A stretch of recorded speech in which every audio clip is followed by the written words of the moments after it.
Your metabolism goes down and your body's saying, oh gosh, we're in a famine, we need to suck this in, right? So less coming in, less going out. That's all there is to it. Your body's very fiscally responsible. It's not like, if you cut your hours at work and you have less finances coming in, last thing you want to do is blow out the credit card and just start spending all your savings. Go, okay, well, we need to make this last as long as possible. That's what your body's doing.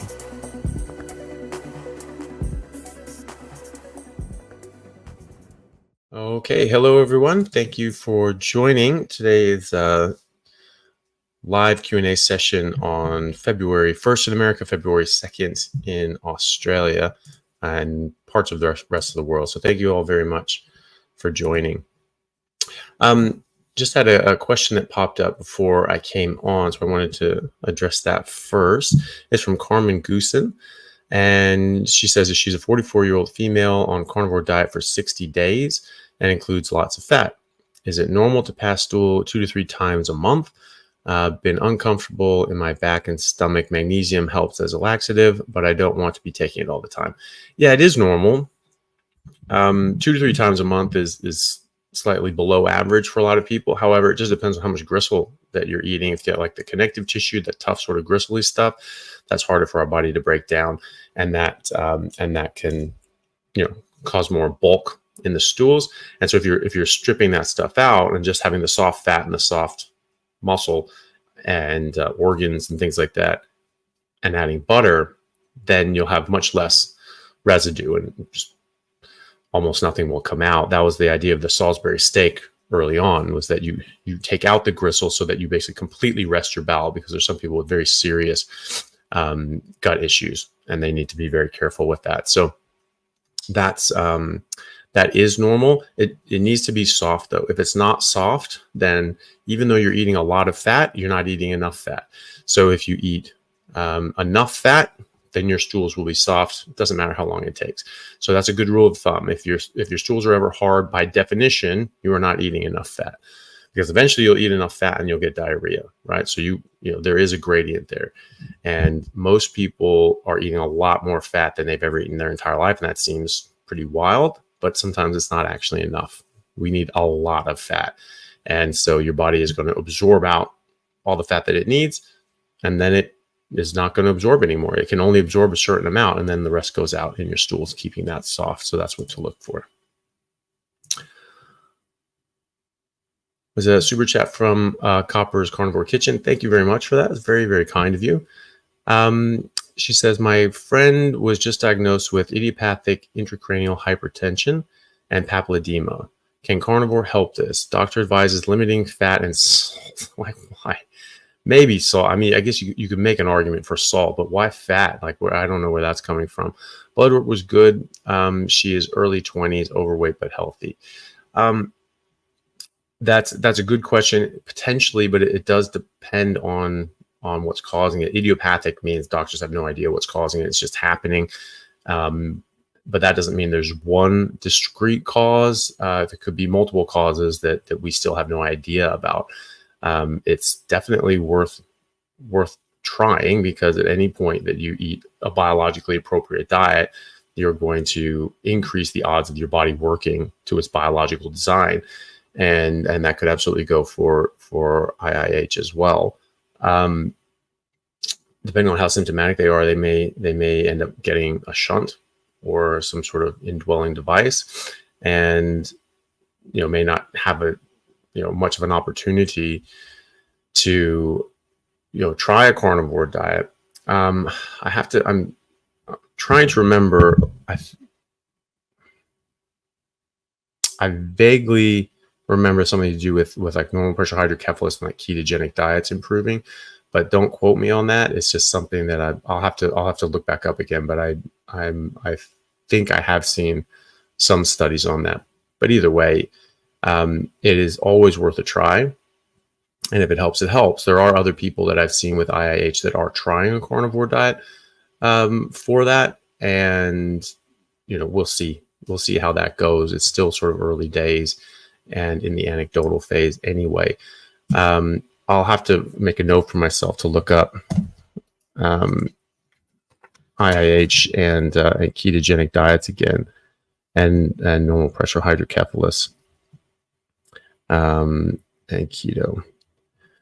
Just because this is something I've been asked before, and I'm pretty sure I've seen some stuff on it, but I just can't remember at this point. So it is worth a try, especially in your early 20s. This is something you want to get sorted out as soon as you can. With papilledema, that sort of pressure on the back of the retina, the optic nerve coming out of the retina, is it going to be inflamed and swollen? That means there's a lot of pressure behind there, so that's not really safe, so it depends on what's causing it, but it could potentially help.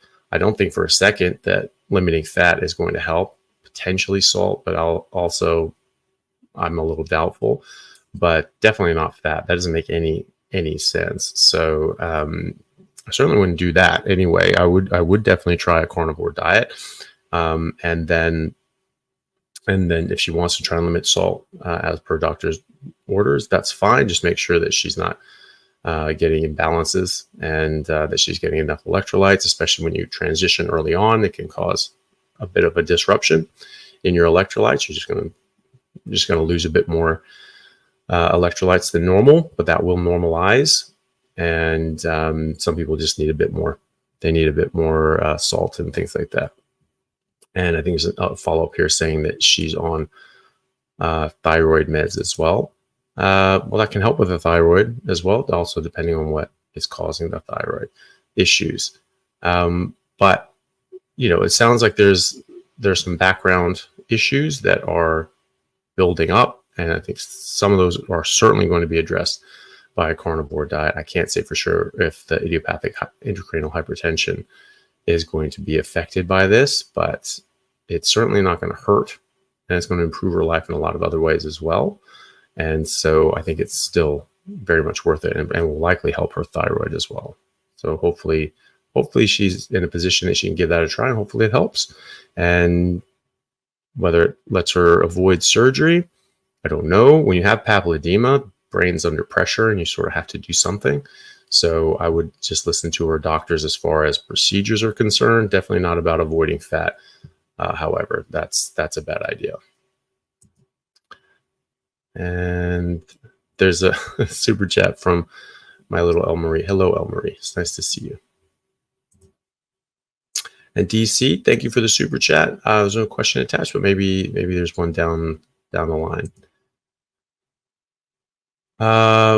Perguntor, thank you so much for the very generous super chat. That's very kind of you. They say, how can I gain body fat? That's a new one. I did the diet with too little fat for months, and now even though I have started eating with a lot of fat, I always feel super low energy, tired and reactive. I think my body ran out of stored fat. I am super slender, eating high carb, high fat for a while, ? I don't think well, if you want, you can certainly put on fat if you eat carbs. You'll raise your insulin, you'll raise your blood sugar, and you will store fat. So that will do that. Is that going to be in your best interest? I don't think that it would be. If you want to do that, if you wanted to do that short term to build up your body fat, fine. But then if you come off of it, then you're going to lose that body fat and you're going to be in the same position. Generally, if you are losing more fat than you want, you need to eat more. It's not just about eating more fat. It's about eating more overall. It's just about eating enough overall. If it is very easy to undereat on a carnivore diet. And so, if you are not careful, you can run into some problems. I did in my early 20s. I didn't have anybody to tell me about any of this. I had to figure this out on my own, and I didn't figure it out for a while. And so I got, much too skinny. I was working out 6-8 hours a day, every day. And it was just too much. I mean, I lost, a lot more weight than I wanted to, and I had to perform at a very high level. And so, it was taking a lot out of my body. So I eventually figured out, even though I'm not hungry, I don't feel hungry, I'm just not eating enough. I'm definitely not eating enough. I started eating more. And so you just have to keep eating fatty meat until it stops tasting good. You have to do this probably for you. I'd try doing this twice a day. Another thing is that if you do eat during the day or at breakfast or at lunch and you eat until you're full, you're going to be tired afterwards. And that can be a problem for people because they just feel very lethargic, and it's not very fun, and they can't do their job properly. They can't do what they have to do properly, and they can't work out properly. So if you're going to eat during the day, you might want to eat smaller meals. At night, you want to try to get as much as you want, as you can. And just eat until it stops tasting good. You don't have to get to a point. I see some people saying you have to get to a point where you're puking and you just feel disgust. No, you don't have to do that. You just have to eat until your body stops telling you to keep eating, right? It eventually will say, hey, that's enough. Just stop now. And that will go by taste. So if it tastes good, you're hungry, you need to keep eating, and you need high fat. So 1 to 2 grams of fat for every 1 gram of protein. So it's a lot of fat.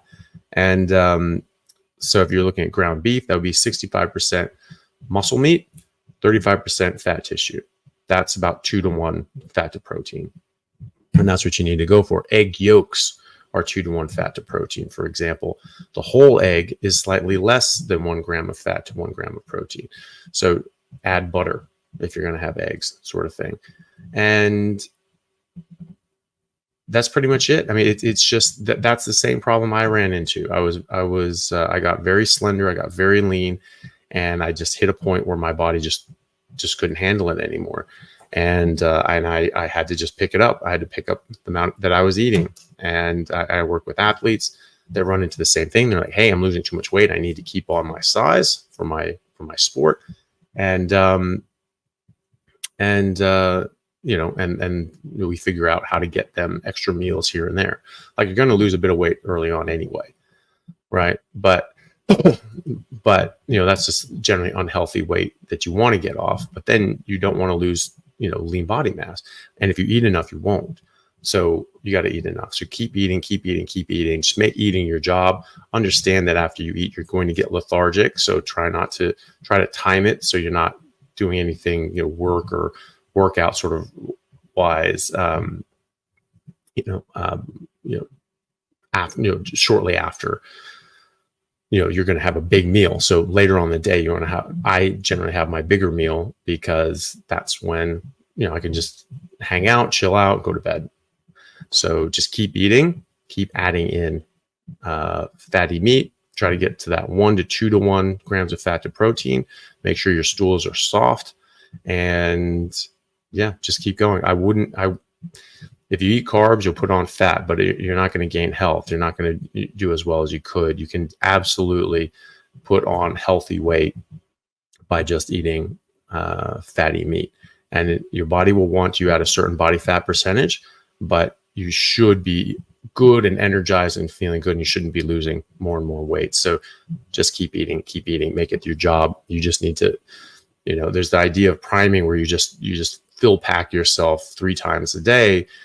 I don't think you need to go to the point of discomfort at all, ever, or non-enjoyment of meat, but it does give you a good idea of just how much your body's actually asking you for. All right. So you can try that at least twice a day. You want to eat a lot. Okay.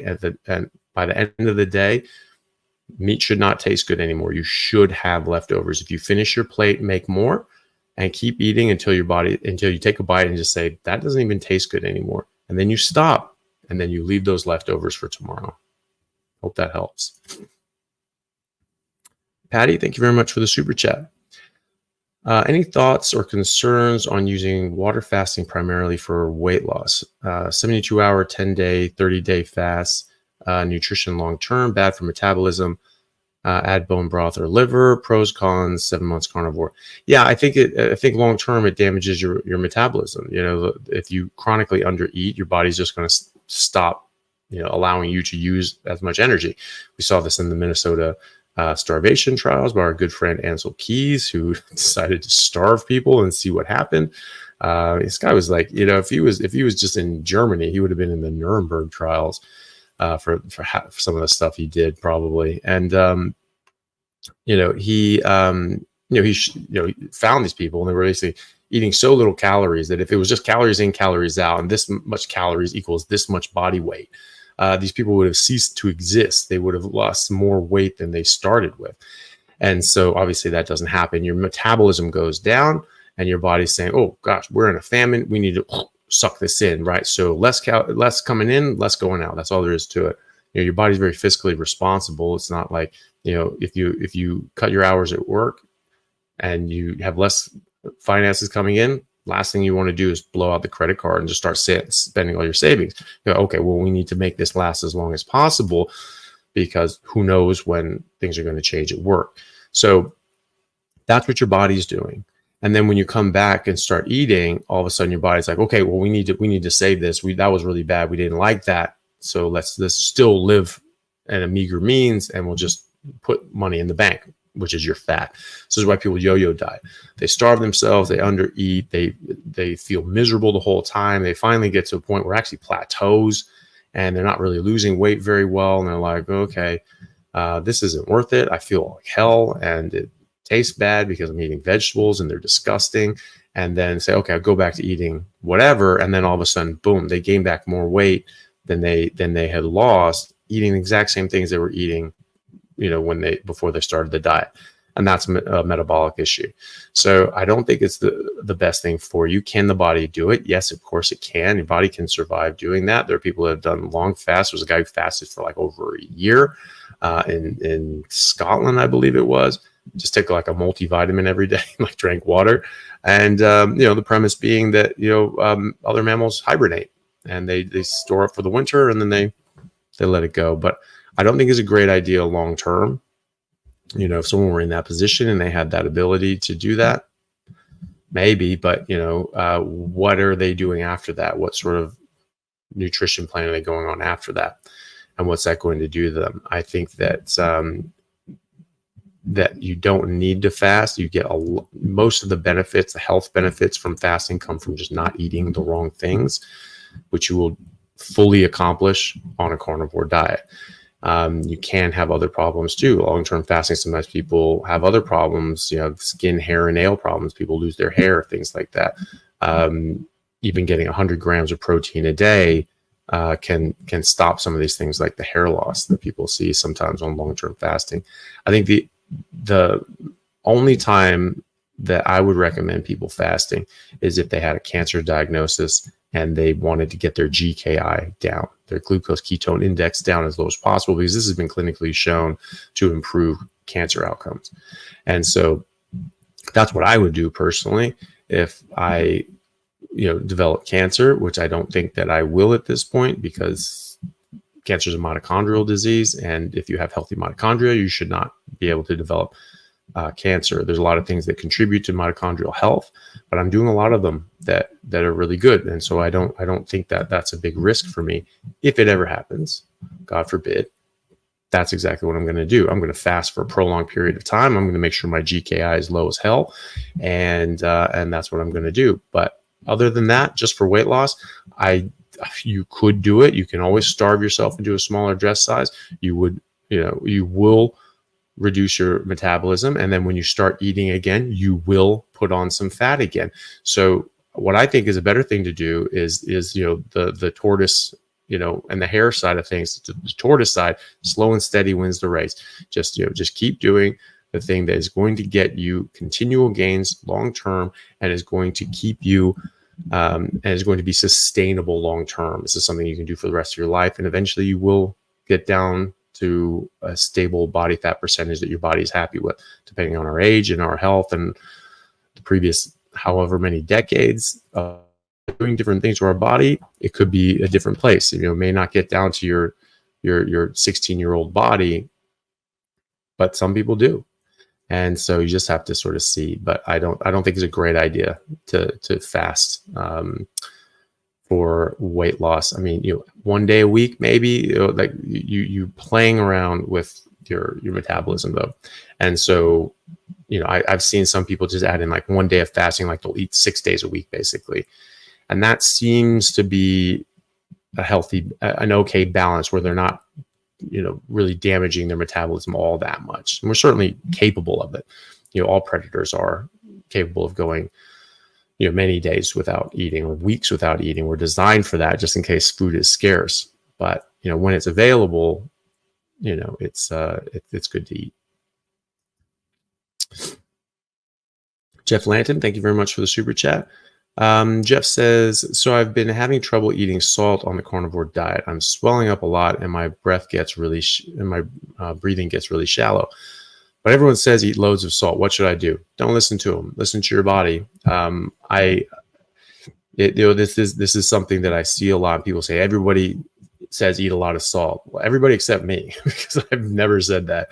And people come to me and say, "Oh, I learned about carnivore on your channel, and I'm dumping all this salt on there." Well, you didn't learn that from my channel, because I've never said that. I said just salt to taste.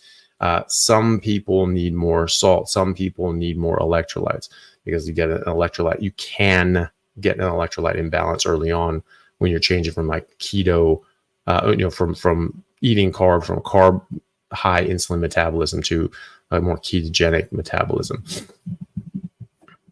But not everybody gets that.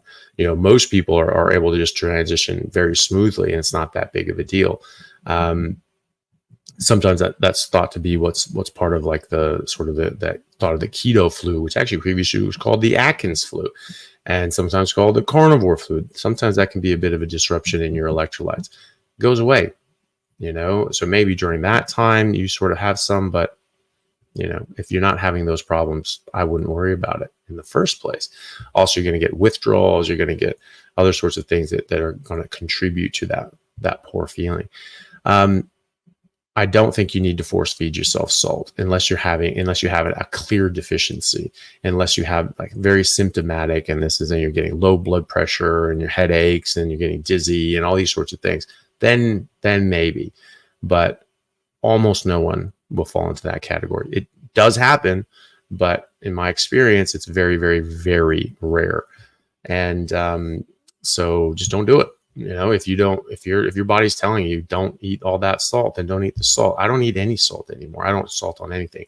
I had a piece of bacon the other day. It tasted like a salt lick. I was like, oh God, it was just way too much. It was just normal bacon, so it wasn't like extra salty or anything like that. So I don't use salt at all anymore. And eventually most people should be able to get to that point.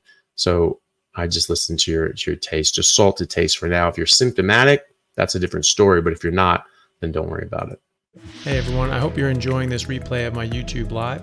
If you'd like to catch a live version and ask your own questions, please go to the next scheduled one, usually every Thursday at 6 p.m. Pacific Standard Time. All right, see you then, and please enjoy the rest of the Q&A. Sarah, thank you very much for the super chat. 33 weeks pregnant, diagnosed with iliac vein DVT above the hip. Oh, goodness, I'm sorry about that. On Clexane 2 times daily, 2 prior, and no clot disorders found. Oh, interesting. Will strict carnivore diet help the body dissolve the clot? I go on and off carnivore. Thank you. That's a very good question. Once the clot is formed, I don't know if it's going to go through and do a clot busting sort of thing. It could potentially normalize your clotting physiology, normalizes a lot of other things. I don't know of any studies like in ketogenic diets. Obviously, carnivore, I think it's carnivore diet specifically. While there are growing publications on that, they're very few. So a lot of this stuff you have to glean from other studies to say, hey, actually, this is applicable to this category. And so, like ketogenic. So carnivore diet is a ketogenic diet. There are thousands of studies on ketogenic diets. And so, it can be very helpful. And there's other ones too. But I don't know of any on clotting disorders, and I don't know of any on idiopathic clotting disorders where you're getting a clot, but we don't really have an idea. You don't have like a genetic issue that is very clear. So I think that probably need to be on the medications that you're on to help thin that out so it's not growing and getting worse. So I would listen to your doctors on that. And that's obviously very concerning when you have a baby, because obviously there can be added complications when you're pregnant. So I think it's a very time to be very, very careful and work with your medical team. And I would definitely go carnivore. A, it's going to help you. It's going to make you as healthy as you can be.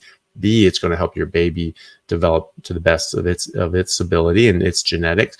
And it could very well help any underlying conditions with clotting, but I don't know for sure. It really depends on what's causing the clotting and if that's something that's amenable, to what you're eating. Basically, if you're eating something else that's sort of messing things around, you're just going to be removing that, and you're going to be pulling in all the nutrients that your body needs to, form normal clotting factors.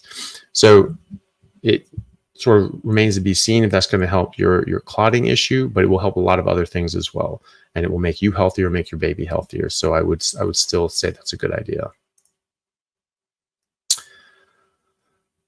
Anna Sophia says, people keep saying ribeye steak. I just buy roasts and suet it. What's the difference in cuts of meat other than fat content? Price. It's basically it. There's going to be slight differences in different, amounts of, nutrients and micronutrients. Apparently, sirloin steak has more cholesterol than ribeyes, which I thought was interesting. And dietary cholesterol, while you don't absorb much of it, you basically fill in the gaps, and whatever your liver doesn't make, that's what you'll sort of pull in. But there are studies showing that dietary cholesterol is an independent marker for muscle growth and hypertrophy in athletes. Interesting. So not much. I mean, it's just like, buy whatever you like, buy whatever tastes good to you. Make sure you're getting enough fat.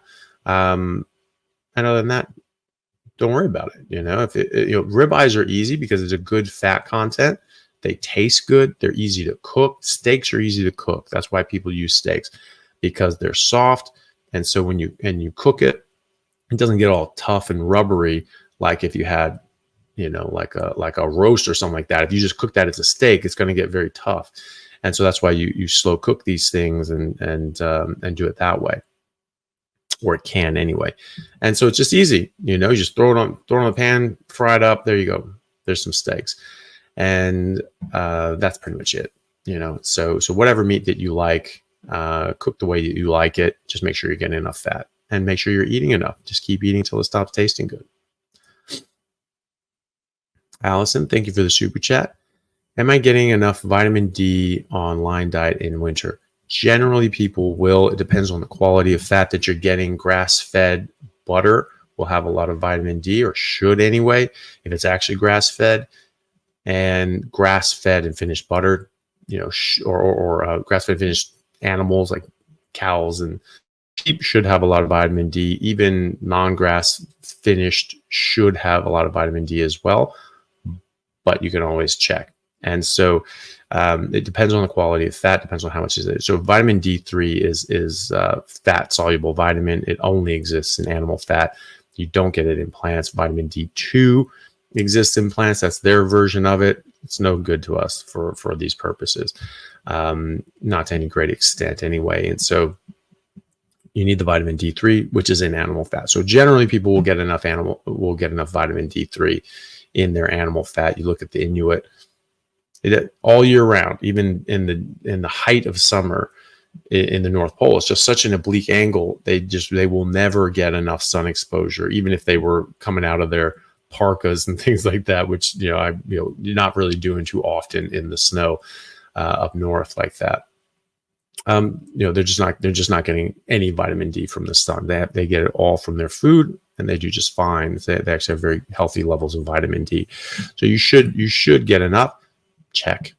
It's something that is very important. It's very good for you. It's very healthy. It's very important to have enough of it. So if you don't have enough of it, basically, if you're in the normal reference range is probably lower than you want. If you're on the lower end of the reference range, you're really lower than you want. If you're below the reference range, you have a bit of a crisis, and you need to start supplementing with some vitamin D supplements. Try to get ones in like NCT oil as opposed to soybean oil and canola oil and things like that, because the little gel caps are often in those seed oils, which you don't really want. And take them with fatty food, because that helps with absorption.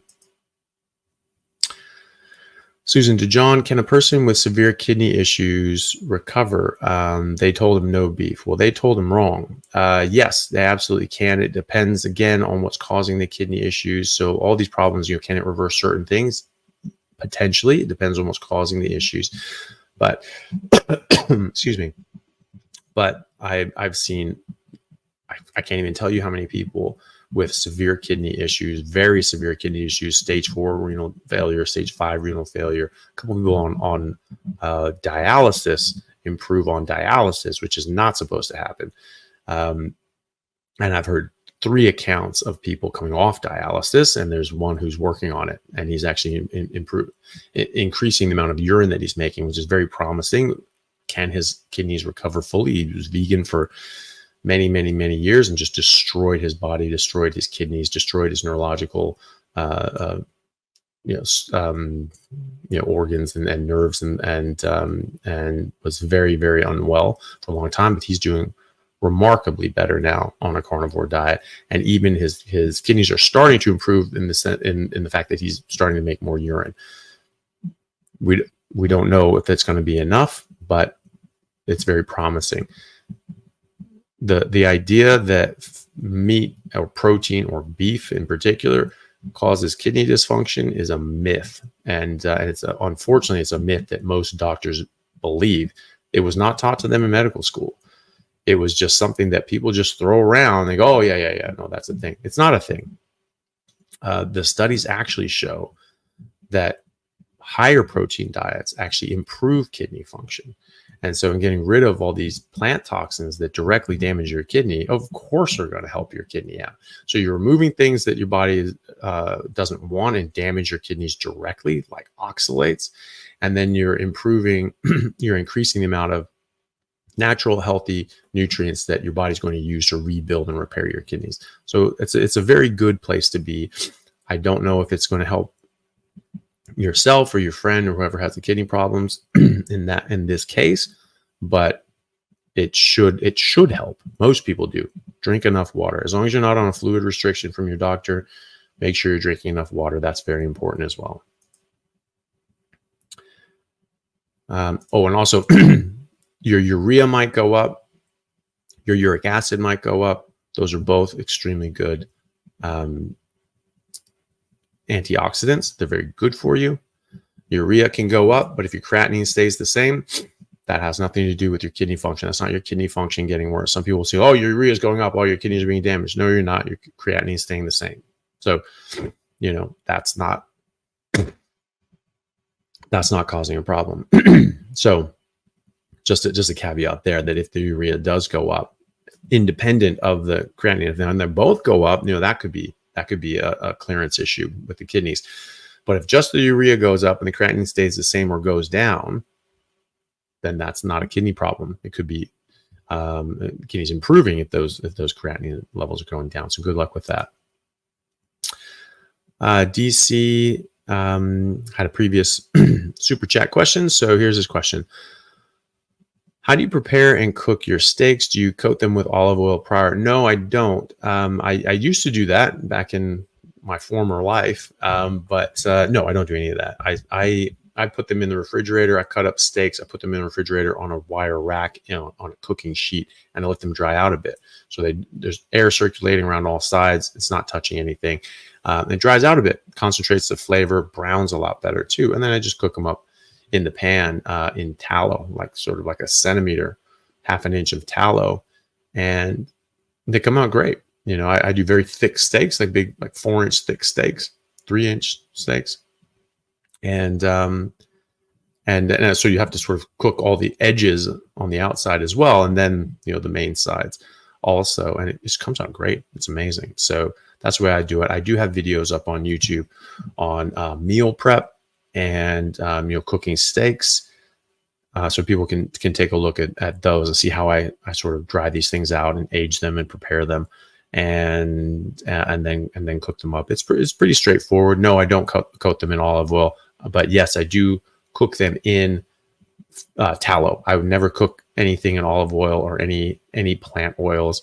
Coconut oil maybe, but there are better oils out there. You don't need to use it. But anything liquid at room temperature, don't cook with, and just don't use. Period. Low carb, low drama. Thank you for the super chat.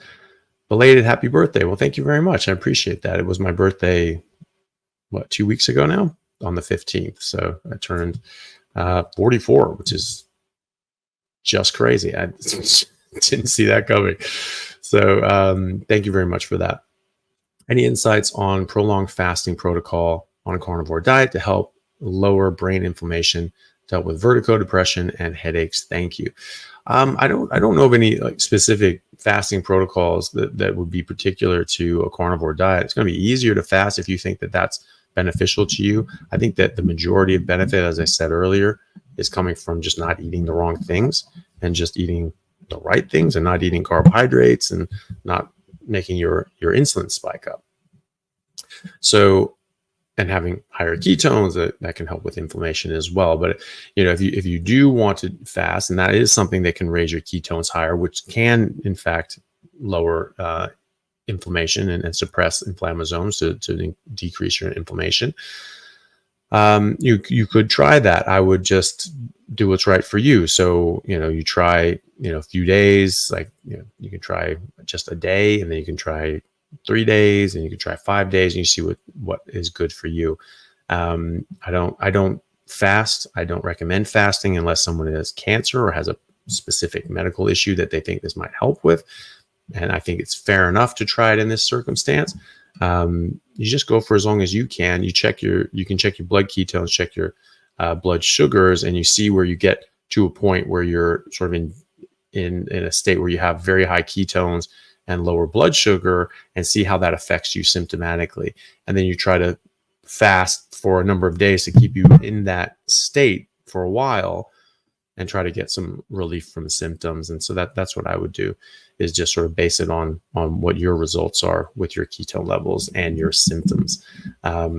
When you are eating, you have to refeed. You have to eat enough on the other day so you're not losing too much weight. That's very important for anybody doing this, like medical fasting, therapeutic fasting for medical issues and cancer in particular. You don't want to lose too much weight. You need nutrients. Your body needs nutrition. And especially when you're fighting off a serious illness like cancer, you need enough nutrients. So, don't neglect that on the days that you're eating, if you do decide to fast. And of course, if you're worried about this, you should, work with your doctor, say, is this safe for me in my current situation, my current status? But that's, but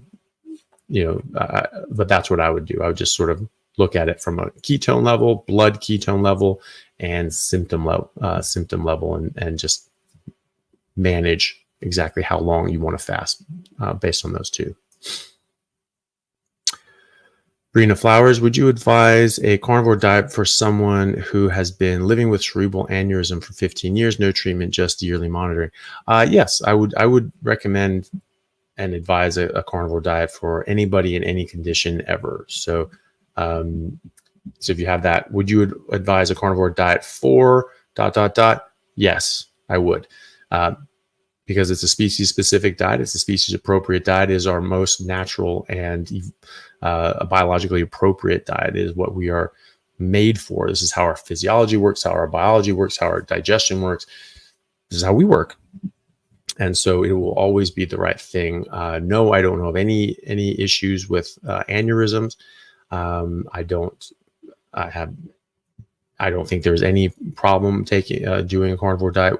If someone has an aneurysm, it's not going to raise your blood pressure, probably reduce your blood pressure. If someone has a problem with that, it often does help blood pressure and help other medical issues that, could potentially exacerbate a cerebral aneurysm. So, if anything, this is going to be helpful. Is it going to reverse an aneurysm? Almost certainly not. I don't think it will. I've never heard of that happening.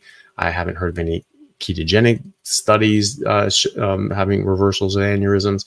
At that point, sort of a physical issue. Could they come back or not? I mean, polyps do in the colon, skin tags do on the outer body. Could that happen with a blebbing of your artery? Maybe, but I've seen no evidence of that.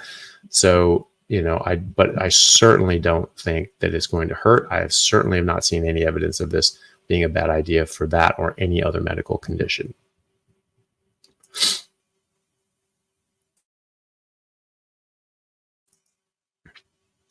So Aaron, thank you very much for the super chat. Aaron says, love your info. Well, thank you very much. I appreciate that. I've listened to all your podcasts. I'm curious though, If you could travel back in time and see either John Kellogg or Ansel Keys, which one would you rather punch in the face? Very good question. Maybe I could go back to a time where they were both alive and I could punch them both. That might be a good idea. I'd probably do Kellogg's, because if Kellogg's didn't start the whole movement of processed food industry and make those processed food giants that they are today, they didn't exist before he came around. Kellogg's cereals was massive, and he was massively influential. So like Post cereals, that was a patient of Dr. Kellogg's. There were like, I don't know, 36 plus cereal companies, all got founded in Battle Creek, Michigan, around Dr. Kellogg. He was very famous and he was very influential, and he caused a lot of harm through that influence. And so, he even influenced the Seventh-day Adventist Church to start making cereal companies as well. So they made Sanitarium Foods and 20 other cereal companies, and so, that sparked the processed food industry. The processed food industry hadn't been there in the first place, adding a bunch of sugar to bland plant-based crap, then there wouldn't be a multinational, multi-trillion-dollar sugar industry to pay for Ansel Keys to do his terrible work that destroyed the health of humanity. So I think that's the origin story there on all this problem is Dr. Kellogg and the influence of the Seventh-day Adventists, and but Kellogg and starting the whole processed food industry in the first place. That was the beginning of the end, and they're still influencing these things. They're still pulling the strings. You talk about like, there's like the man behind the curtain pulling the strings. They're like 4 curtains back. They just run everything. They run the people that are behind the curtains running things. They're very entrenched. So that's if you could just sort of pull one string and have it unravel, I think that would be a good place to start.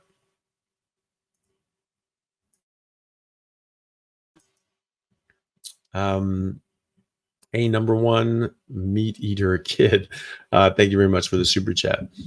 Thank you, Dr. Chaffee. 67-year-old male, 18 months, carnivore sprinter. Awesome for 6 months. Strained right Achilles and muscle soreness. Still drink coffee and some kefir. Thoughts and advice. Well, strained Achilles is a strained Achilles. You can push yourself a bit too hard. When you're getting into sprinting, you want to sort of build up slowly. You can overdo it. When I'm getting back into sprinting, I was going on doing beach sprints, and I was going, it's just using muscles that I hadn't used in a long time, and I'm going full out. And so, sometimes if you just go from standing to sprinting, that can be a big jolt on your body, especially if you're not used to it. So what you can do is you can start warming up by jogging, running, and then you hit a certain point, then you're sprinting, and it's just sort of an easier buildup for your body until you get into better condition, and you can just go from start to full blown in from standing.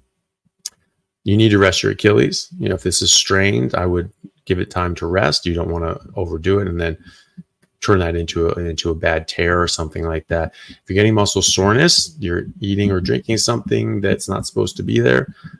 Injuries are a different matter, but if you're just getting muscle soreness from working out, you're doing something that you shouldn't, like coffee. Coffee is going to make you sore. Coffee has a lot of inflammatory factors. There's a lot of other defense chemicals that you really don't want. It's a bean, it's a seed that has a high concentration of toxins. You don't want them. And it will make your sprained Achilles hurt more and take longer to heal. So I would cut that out. I would probably cut the kefir out too, just because milk can be pro-inflammatory also, especially the casein. Kefir, depending on the kefir, can still have carbohydrates as well, can still have lactose.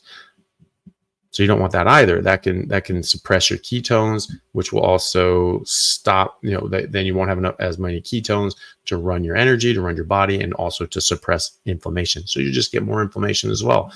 And you can get more muscle strains, you get more muscle soreness as well. So I just cut out everything except meat and water, rehab your Achilles, and then ease back into it in that way, and hopefully you won't have a problem after that.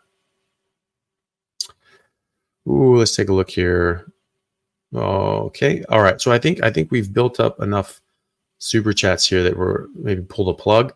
Just if I'm gonna try to get through all these super chats, but I've got about half an hour before I have to go. So I have to leave at 10:30 this morning. It's just before 10 o'clock. So if people can maybe just don't do any more super chats, I'll try to get through as many of these as I can. And if there's time extra, we can go through some other questions as well, but maybe just leave the super chats for now, because I would hate to not get to all of them. Let's see, from David, super chat. Any suggestions on how to deal with a rich rash that spread over my upper chest? Looks like a small red dot spreading over my chest. Started 2 weeks ago.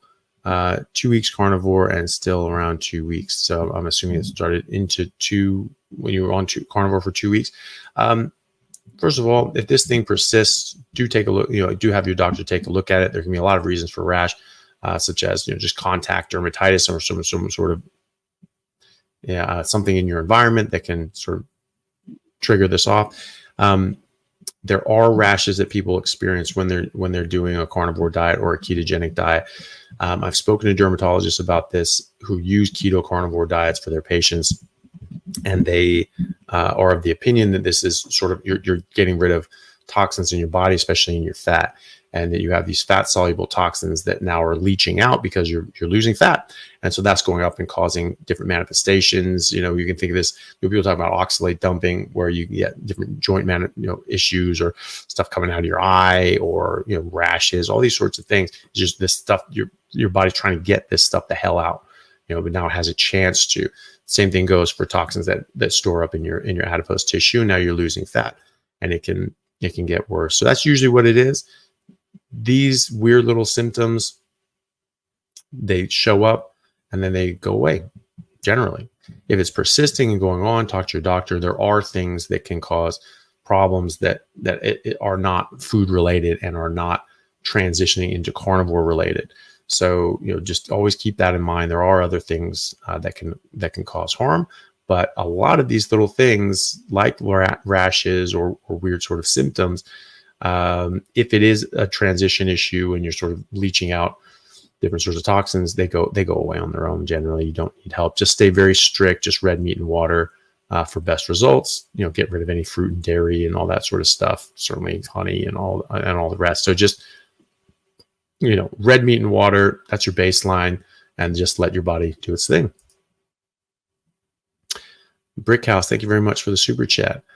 My husband is 5 months carnivore, and blood tests for insurance showed his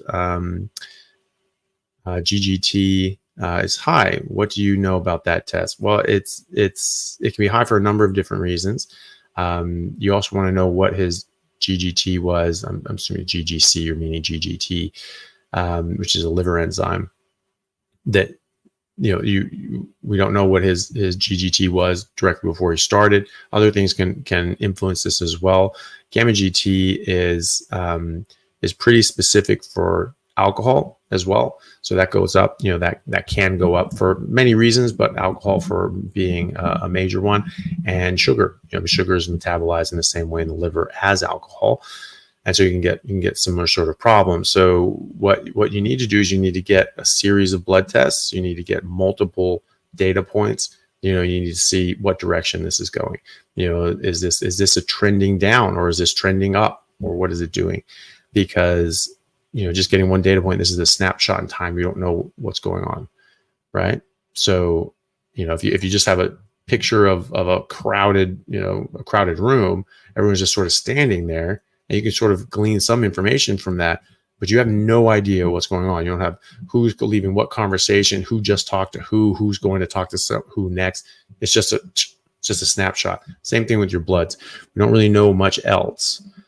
You see like a picture of someone about to deck some guy. Okay, well, he's doing something horrible, or not, or maybe that other guy, did something horrible and was totally justified in getting punched. We don't know, because it's just that snapshot. So you need to get multiple snapshots. you get multiple data points.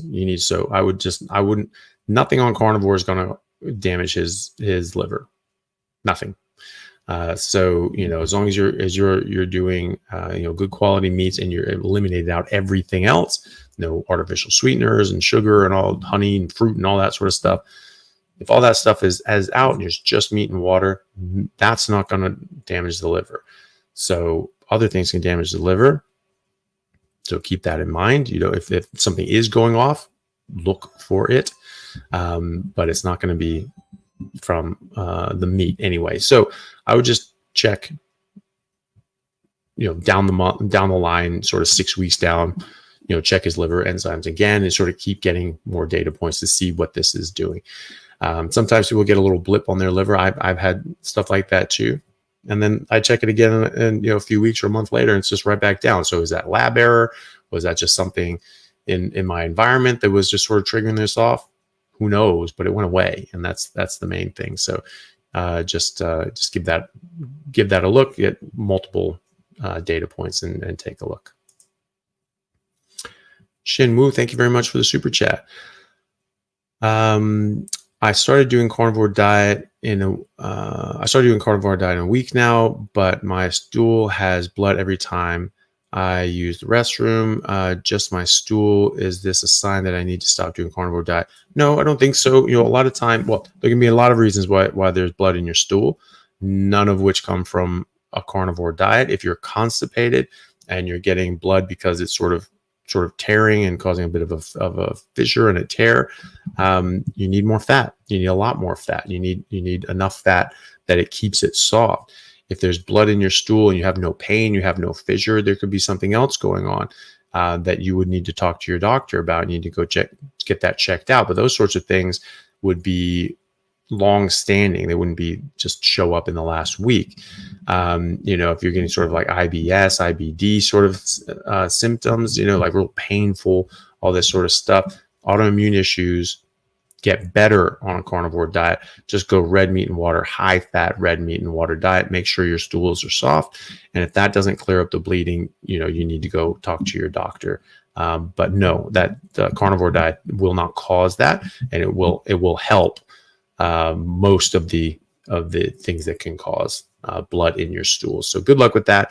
Hopefully it's nothing. Hopefully it's just a bit of constipation. You increase your fat and that will go away. But if not, just get it checked out by your doctor. Lena, thank you very much for the super chat. Wanted to do one meal a day, but have to eat in the morning or I think of food all day. And I have to eat at night to sleep well. I have fatty meat, 2 pounds. Why do I have such big appetite as a girl? Your body's just telling you need to eat, and that's okay. Well, we all come to this from different positions. If people have excess weight on their body, they tend to not need as much as when they slim down. If someone is underweight, they've been under eating, they need to catch up, and their body's saying, "Oh, thank you, give more." Right? So, I know girls or women that were much smaller than me that eat much more than me because they had been anorexic and vegan for years, sometimes same thing.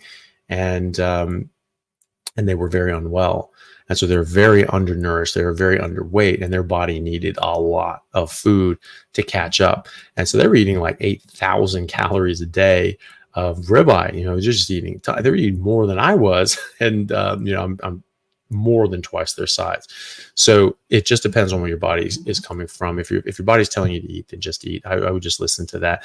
When people say it's like, people make the straw man argument that we're saying that calories don't matter. No one has ever said that. It's that you don't need to count calories because A, it's a stupid metric, and anybody who thinks that calories are an actual measure of weight is dumb. And two, your body will perfectly track the amount of nutrients that you need if you are eating the right thing and not on any medications that can screw with that. People on corticosteroids or steroids, this can increase your body's hunger drive, and that can artificially cause you to overeat. But if you are just eating what you're supposed to eat, you're not taking any of these other sorts of things that can disrupt it, then things will stop tasting good when you don't need them anymore, right? So when you're hungry, your body wants these nutrients, they will taste good. When your body doesn't need them anymore, it will stop tasting good. And so just keep eating until it stops tasting good, and just listen to your body, let it heal, and let it rebuild and repair in the way it needs to. And you'll be fine. Everything will be fine. You'll get to a point where that stabilizes, and you probably don't need to eat as much. But your body is telling you what it needs, and I would just listen to that. Yeah, you don't need to count calories because your body counts nutrients for you, because it doesn't count calories, because we're not locomotives, we're not steam engines, we don't burn things in our gut. We have chemicals, we need different chemicals for building blocks, for energy, and for nutrition, and our body is going to tell us what and how much we need. Damian Williams, thank you very much for the super chat. Hi, Dr. Chaffee. Been doing Ketovore, 99% carnivore for the past year. I ate 10 ounces of cheddar cheese, and over the past week, knee inflammation started coming on. If I do 100% as you recommend, will I ever be able to eat cheese? It depends. Like if you're getting those, like 10 ounces is a lot of cheese, right? So I would never just eat cheese, because cheese isn't the meal. Meat is the meal. That's what you want to eat. And so that's where you get all the nutrition, and it's not going to have a lot of inflammatory factors. And the casein can be very inflammatory. Even A1 and A2 casein, that's A1 and A2 milk and cheese.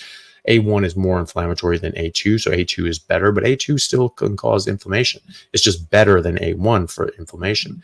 So you could probably eat cheese, but I wouldn't just eat cheese. I wouldn't just eat 10 ounces of cheddar. I would have some cheddar in an omelet. I would have some cheddar on a piece of meat, like a hamburger patty, and just as a condiment to flavor. I wouldn't just eat cheese, and I wouldn't just eat a ton of cheese. And especially if you're getting inflammation, that's your body telling you something. So the best thing you can do is just eat meat and water, red meat and water, really.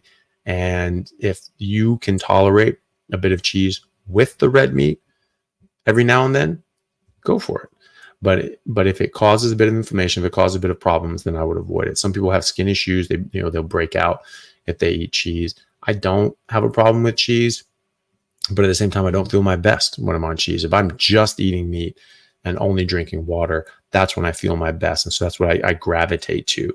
Even though I don't think it's a problem to include a bit of cheese, I do think it's a gray area, and I do think that certain people need to avoid it entirely, like autoimmune issues, your knees swelling up, but also people, hear, oh, I can have cheese, and then they go to town and they eat like bricks of cheese and tons of kefir and yogurt and all this sort of stuff, and then they can have problems with that. They can put on weight, they can stall their weight loss. So it's not ideal.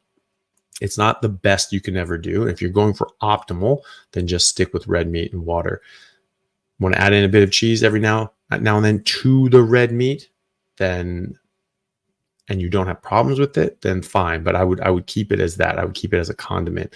I wouldn't just I wouldn't just eat a whole brick of cheese at any point. Hey guys, just want to take a second to thank our sponsor, Carnivore Bar. I don't promote many products because honestly, all you need to be healthy is to just eat meat. For those times that you're out hiking, road tripping, or stuck at work and you want a nutritious snack that is just meat, fat, and salt if you want it, the Carnivore Bar is a great option.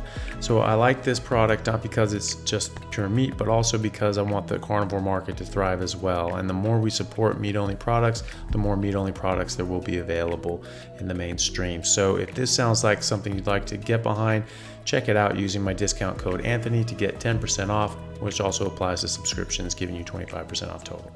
All right, thanks guys. Nate Friddle, thank you for the super chat. I have diverticulosis. Can I do carnivore? Absolutely. This is going to reduce the residue in your gut. That's going to make your diverticulosis not have to work as hard. And so you won't have seeds and fiber and all these sort of stuff getting stuck in there. Just eat enough fat. If you eat enough fat, that's going to keep things soft so that you're not straining and pushing and driving this stuff out. And you should be fine. So yes, you can definitely do it with diverticulosis. In fact, when people have diverticulitis, it's the teaching is that you actually reduce the fiber and go on a low residue diet, like a carnivore diet is naturally, so that you rest the bowel, so you rest the the inflamed tissue and allow that to heal. So that's you can just do this ahead of time and just never have that problem in the first place. Will you never have a flare-up of diverticulitis again? Couldn't say that. Some people still do get that, and there are a reason for that. This is damaged tissue, and it can get just pulled and strained, little nicks and tears, and then bacteria can get in there. If you're on a carnivore diet and you're eating enough fat and everything's soft, you'll reduce that risk, and you'll improve your immune system, and you'll be just much more healthy in general. So that's you can certainly do it with diverticulosis, and I think in fact it would probably help, and it will help with a lot of other things as well. So Terry Hooper, thank you very much for the super chat. Terry says, had the gastric sleeve years ago, didn't know any better. When I eat meat only, I can only get about 50 total grams of protein a day. I'm too full to eat more frequent meals. Any suggestions? That's a tough one. Generally, when people have a gastric sleeve, I guess it depends on the extent of the sleeve that they did for you. But either way, look, what else are you going to eat? You're going to eat some plants and some garbage that have more bulk and less nutrients. You're going to have processed carbs that have more carbs but less nutrients and less energy, right? Because fat is more energy dense, and so you actually get more bang for your buck. Meat, red meat, fatty meat in particular, is very nourishing. It's very nutrient dense. It's the most nutrient dense food on earth for us. So that's what you want to eat. Because you don't have a lot of volume, you need density. You need density of nutrients. You need density of energy. And that's what fatty meat is. So still eat meat. Don't drink water within 2 hours of eating your meal. That can be difficult, especially if you have to spread out your meals throughout the day. But you need to try this, because if you're drinking water while you're eating a meal, or you have water in your stomach, when you start a meal, there's physically less room, and you don't have any room to spare at the moment. So I would, you need to get enough water. So this is going to be a very difficult balancing act, and I don't envy you for this, but this is what you need to try. You need to try not eating when you've had a lot of water in your stomach. So at least give it an hour after you drink water, and then don't drink water during the meal. Okay. So you want all that space available in your stomach just for food and very high fat meat. Okay. And then you need to eat multiple times a day. You're just going to have to. And, hopefully without the water, you'll have enough space that you'll be able to get more food in and be able to eat, several times a day, and you'll be able to get enough food in over the course of the day. But either way, this is the highest density nutrition out there. It's the best thing you can eat, especially in this case, because what the hell else are you going to eat? Anything else you eat is going to be less nutrient dense, and it's not going to be as good for you. If you're not able to get enough, meat in you just because of the extent of the gastric sleeve, you should probably add in a bit of liver and other organs, which are more nutrient dense. They don't have as much fat necessarily, probably a similar amount of protein, but they have more of the micronutrients, and you might need that. And especially people with a gastric sleeve, you might not even be able to absorb B12 or not absorb it very well. So you need a higher level of B12 coming in. You should also check your B12, because a lot of people who've had a gastric sleeve, they've actually cut out the part of the stomach that secretes what's called intrinsic factor. Intrinsic factor binds to B12, and your body absorbs both of them. You cannot absorb B12 without intrinsic factor. So if they've cut away that part of your stomach that makes intrinsic factor, you'll need supplement, under the tongue supplements or injections. Make sure you're getting tested. If your B12 is in the normal reference range for the lab, you're low. That's a good rule of thumb. I've yet to see a reference range. There might be one out there, but I have yet to see one that actually is. And if you're sort of halfway or below, you're probably critically low. So the only reason we say that that's normal is because those reference ranges for the lab, that's an average for the community. So the first 2,000 people that come into a lab, that is the reference range. And people are getting fatter and sicker and less and more malnourished. So that spread is getting worse and worse and worse. So most people are B12 deficient, and so that becomes the normal range. The normal range is deficiency. So you want to be probably above that, or at least in the upper half of that, towards too high, depending on where you are. So there may be some reference ranges that do better, but I've yet to see one that even gets into the reference range that I would consider optimal.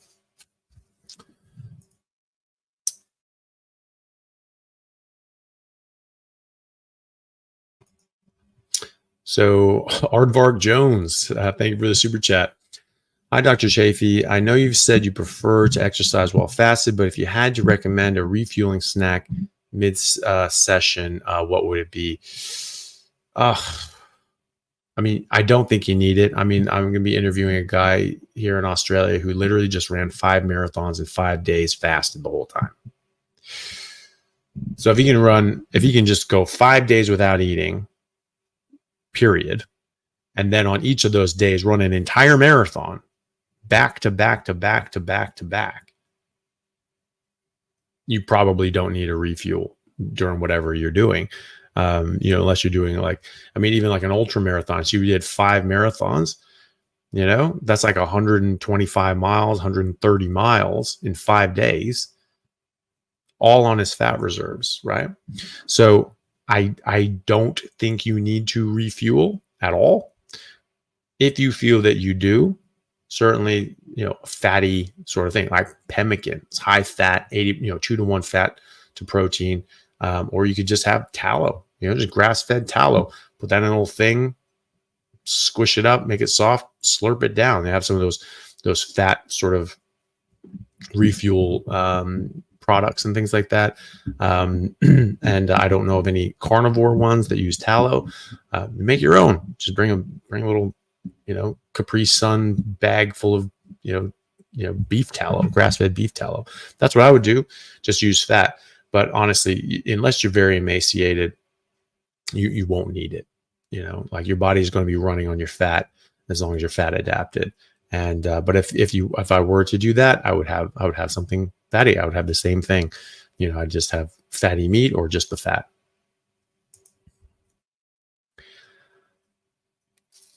Oscar Mendoza, thank you for the super chat. Can I do carnivore with chronic gastritis? Yeah, absolutely. A lot of people find their gastritis improves actually, and certainly their gastroesophageal reflux disease can actually improve.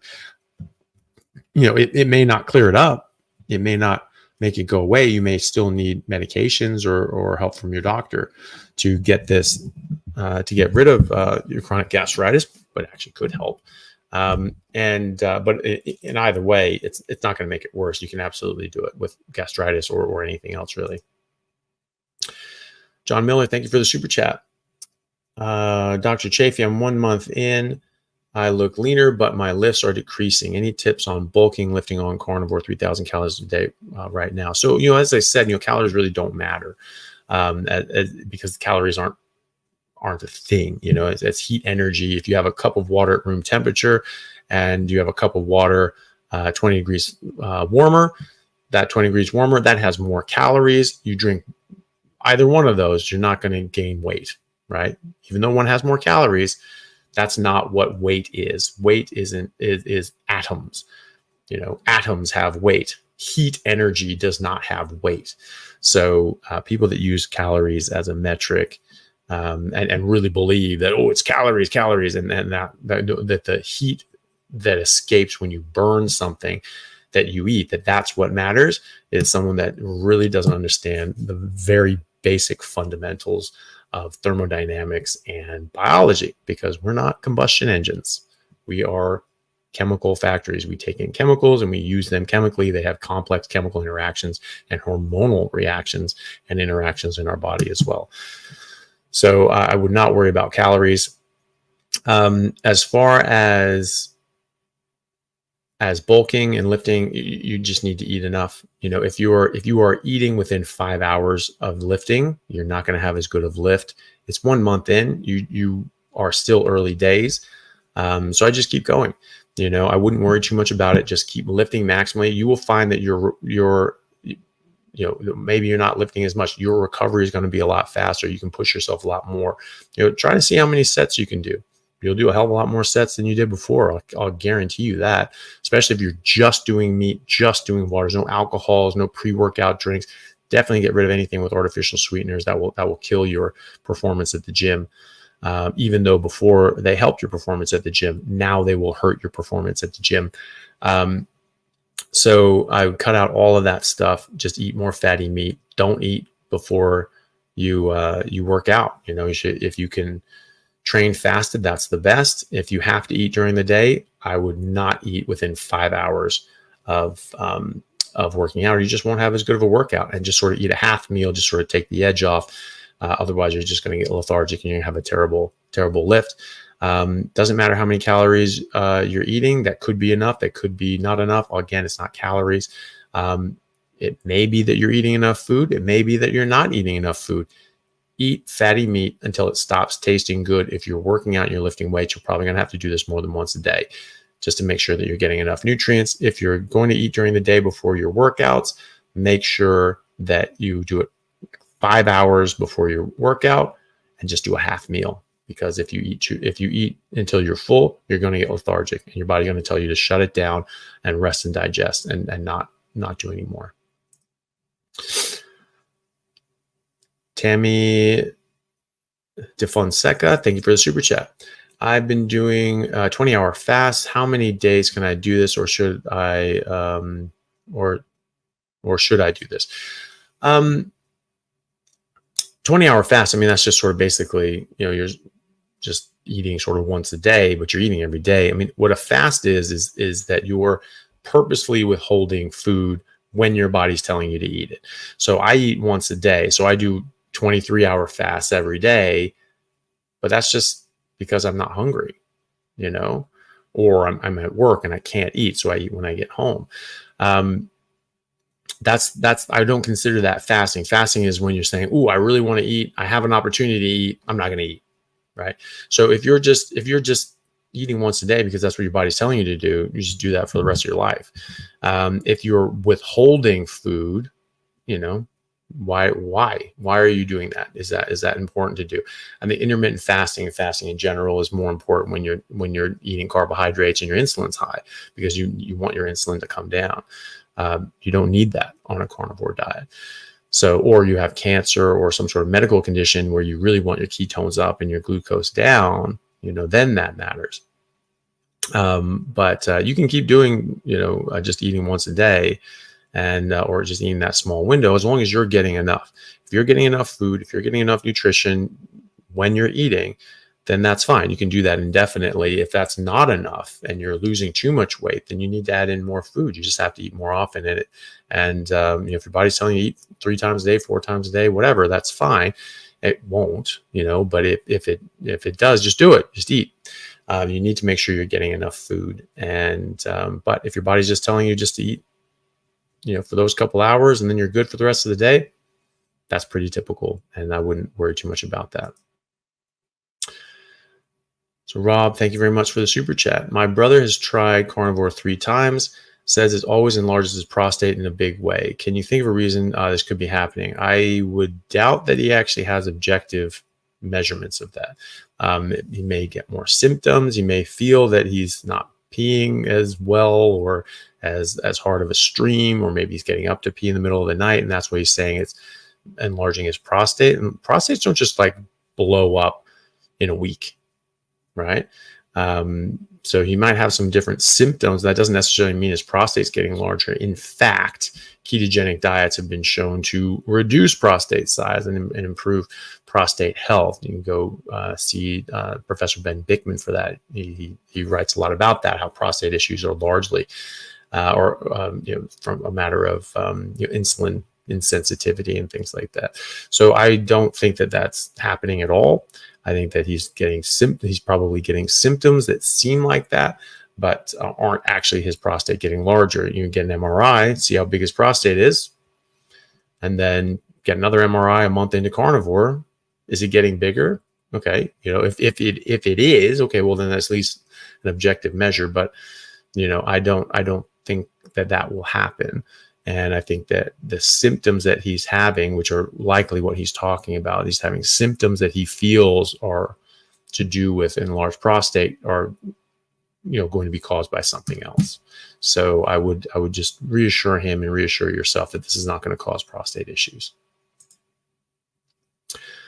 I'm going to have to wrap up here, guys. So in a minute, I'm going to try to do as many of these as I can, but I've got to bounce to work here in a minute. But Walter Ensalada, thank you for the super chat. My doctor says high cholesterol contributes to an aortic aneurysm, which is hereditary in my family tree. On carnivore, my cholesterol raised, and my cardiologist warned me to reduce my cholesterol. There's zero evidence that cholesterol causes aortic aneurysms. There's zero evidence to show that cholesterol causes anything besides good health and hormonal health. Because you need cholesterol for your hormonal health, because they're made out of cholesterol. So this is just a very common myth that's bouncing around from Kellogg and the sugar cereals and things like that, and the sugar companies that have paid off people to vilify cholesterol when it was actually sugar in their processed garbage that was actually hurting people. That's the funny thing. Kellogg, did this because this is going to help people. So we'll get them all plant-based, and that's going to help people, and ends up destroying their lives. And then they go, "Ooh, we got to protect this, and we got to blame something else for it," even though, they know that their own product is causing harm, but they started the product because they thought it was supposed to help people. So you get very twisted, when you do things, even when you think you're doing them for the right motivations. The Nazis and all these other people, they do these things because they think it's the right thing to do. We look on and going, "Oh, wow, that's bloody evil," but they were thinking, "Wow, this is a good thing." There's that idiot from WEF, that guy. What is his name? He's just like the picture of a Nazi. I mean, this is Nazi thinking. It's like, well, freedom, that's not really a thing. If you cut someone in half, you'll never find a molecule of freedom and liberty and all that sort of bullshit. This is people rationalizing and intellectualizing the slavery and subjugation and murder and genocide of their fellow man. That's what that is. That's what that mindset and philosophy are. And that's what the Nazis did, and that's what Lenin did, and Stalin did, and Mao did. You have to break some eggs to make an omelet. We're making a perfect society, and if people die, they die. But then we get a perfect society after that. Hashtag worth it. No, it's not worth it. Anything that you have to do, that you have to murder people and kill them and take away their and enslave them, is of course not going to lead to a better society, to a better life for anybody except the assholes at the top. But you know what? In a free market, they'd be more wealthy, they'd be more powerful, they'd have more, they'd have more influence in their life. They just want that power and that control over other people. Some people don't feel that their lives are meaningful unless they've taken away the meaning from other people. They think it's like a zero-sum game for some reason. But that's it's just a wild tangent that I'm sorry I went on. To answer your question, cholesterol just simply does not cause these problems. You're on a carnivore diet, your cholesterol is going to go up. Your LDL is going to go up. Tell your doctor not to eat for 5 days and to check his cholesterol. It's going to slam up. Why is that? Because it's a metabolic state change. Your body's running on fat, and you need to mobilize fat around your body so that you can run on that fat. And what does that? Cholesterol does. LDL cholesterol actually transports and moves fat around your body. That's how that works. And so if you're running on fat, then obviously you need more LDL cholesterol to mobilize that fat around your body. This could be thought of part of that fat adaptation process. You need to make more LDL cholesterol to move more fat around your body so that you can run on it, so that you have more of substrate to use. You bring in more fat from your adipose tissue to your liver so that you can make blood sugar, glycogen, ketones, right? So you need to move that, and LDL cholesterol is what does that. So if you stop eating for 5 days, or you just stop eating carbohydrates, low fat, low carb, your LDL is going to go up. So just don't eat for 5 days. You're not eating any fat, and yet your cholesterol goes up. We make cholesterol. This is not a foreign object. This is not, these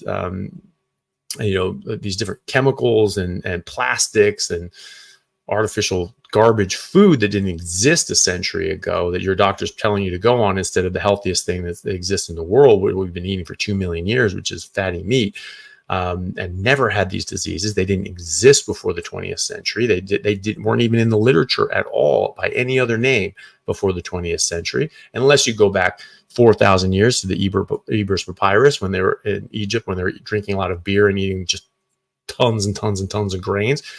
They knew what heart disease was. They knew what diabetes was, because they were getting it from all the wheat and bread and beer that they were eating and drinking.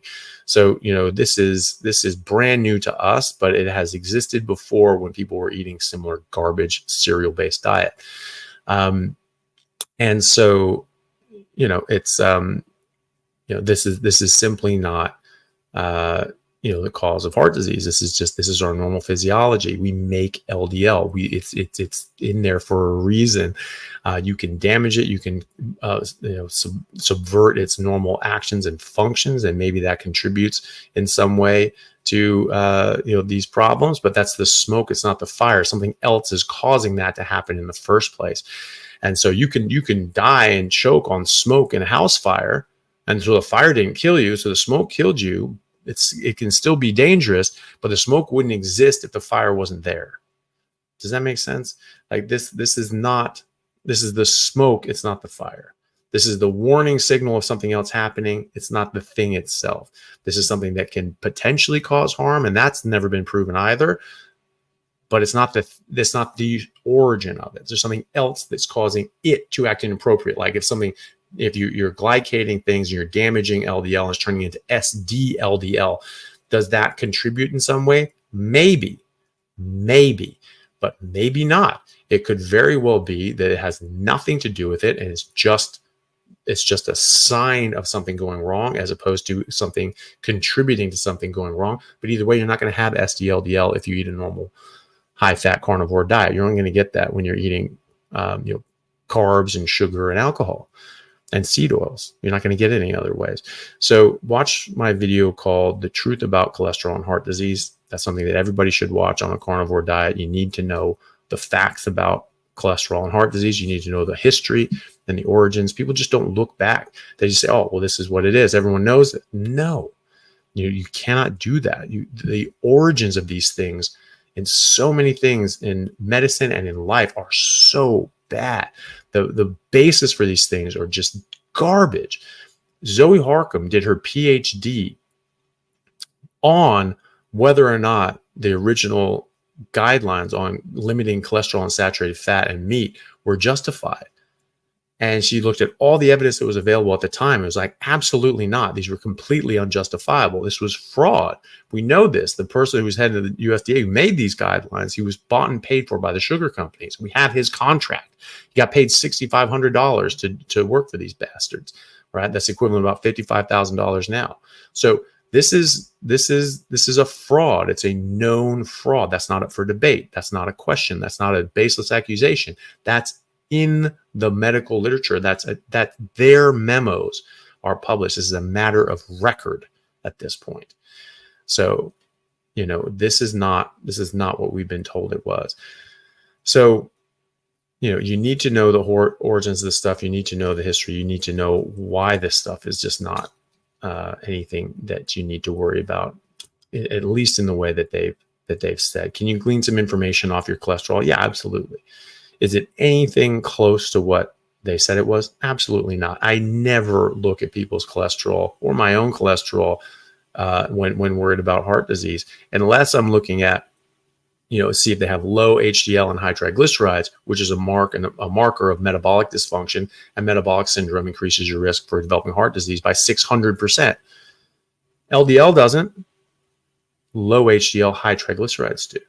Diabetes increases by 1,000%. Smoking by around the same. So, that's the only thing I would care about in someone's cholesterol. LDL cholesterol is associated with longevity. Total cholesterol is associated with longevity. They have inverse relationships with cardiovascular disease, heart attacks, and strokes. So I don't consider high cholesterol a high. That's an arbitrary, as Bart K would say, a value judgment. Someone's just said, this is what we say is high, and this is what's low. Based on what? Based on who? That's someone made that arbitrary decision based on a false premise, based on bad information. And so I don't think that we can actually look at that. And there's the lean mass hyper responders data has come out and just shows the people on ketogenic carnivore diets, ketogenic diets like a carnivore diet, high fat meat based diet, all their markers improve, just their LDL goes up. Okay, what does that mean? They're getting heart disease? Turns out it doesn't. As people were on these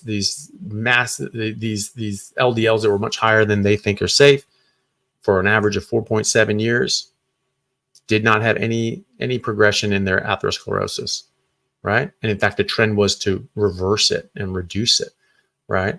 As compared to those are the Miami Heart Study, that cohort of healthy people that ate low fat sort of diets and had low LDL cholesterol and low heart disease. It was better than them, right? This is not what we've been told it was. So hopefully that's reassuring. Do watch that episode on the truth about cholesterol and heart disease. I think that it's a good place to get a lot of information in one place to just show that this is not the whole argument. This is not the whole story, that there is definitely a lot more going on here than they make out. Okay, everyone, I'm really sorry, but I have to stop there or else I'm going to be late for my patients. But thank you all very much. It's great to see everyone here. We got over 1,000 people here today, which is amazing. Thank you so much for that. Please do come to my premiere this Sunday in the US, Monday in America, where I'll be interviewing the amazing Dr. Georgia Ede, who was a Harvard-trained psychiatrist and wrote a recent book called Change Your Diet, Change Your Mind. It's all about reversing serious mental health issues with diet, and you can just reverse